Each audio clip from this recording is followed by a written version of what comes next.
Next month will mark 30 years since the final report of the Royal Commission into Aboriginal deaths in custody was handed down.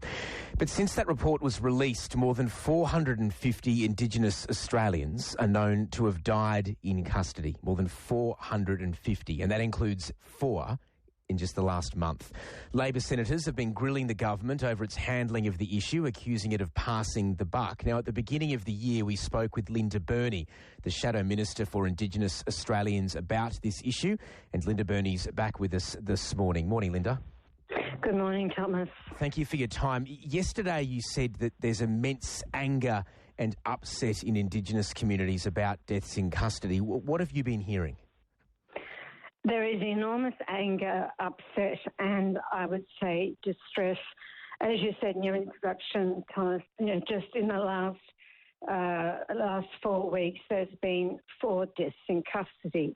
And the outrageous thing is that we would still be none the wiser about 2 of them, which happened on the 2nd of March and the 1st of March here in New South Wales, had it not been for questioning through budget estimates in the state parliament.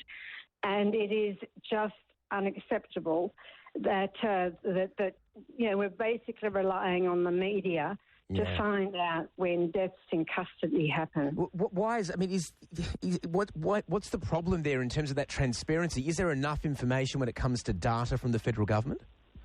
There isn't enough information. The questioning at estimates last Friday by Patrick Dodson about deaths in custody showed that there is absolute buck-passing in terms of who's got any responsibility just to collect the numbers. And what I'm calling on is for the federal government to take some leadership, show some leadership, get an arrangement in place with the states, where the states have to advise the federal government, probably the Attorney General's Department, when a death in custody takes place, so that we find out within 24 hours and there's real-time data. It is just an outrage that there is no place that you can find out about a person dying in custody. And like you say, Thomas, 30 years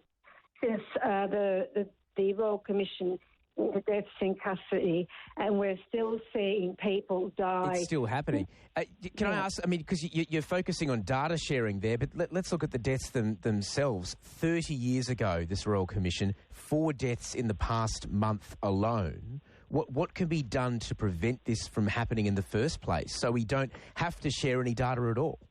Well, the thing that really is very distressing about the month of March, as you say, that there are 4 deaths, 2 in New South Wales and 2 in Victoria, 3 men and 1 woman.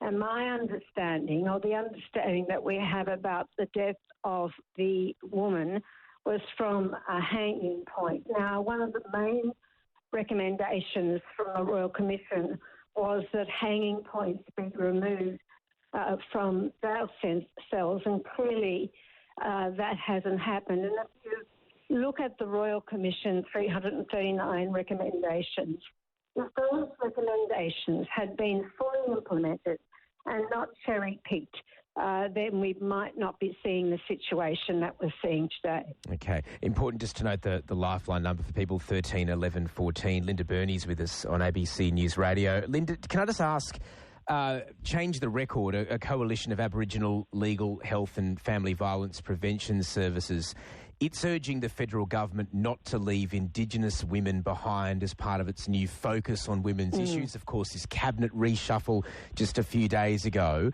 Do you think Indigenous women have played enough of a role in that conversation the country's been having over the last month?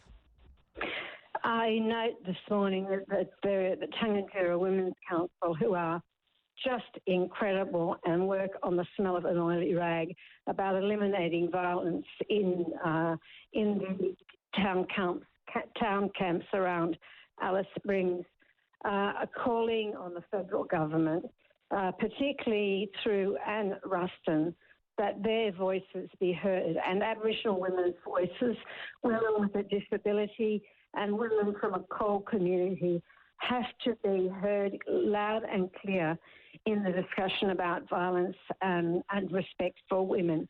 I mean, we know, Thomas, that Aboriginal women, the biggest cause of death for women under the age of 40, Aboriginal women under the age of 40, is homicide.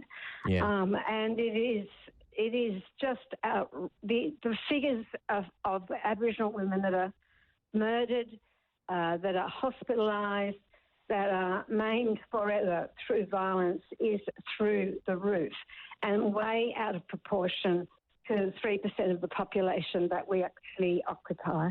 Okay, Linda, thank you very much for joining us this morning. Appreciate your time. No problems. Thank you. Linda Burney, the Shadow Minister for Indigenous Australians, and she mentioned there Anne Ruston, the Senator, her portfolio now, the Minister for Women's Safety.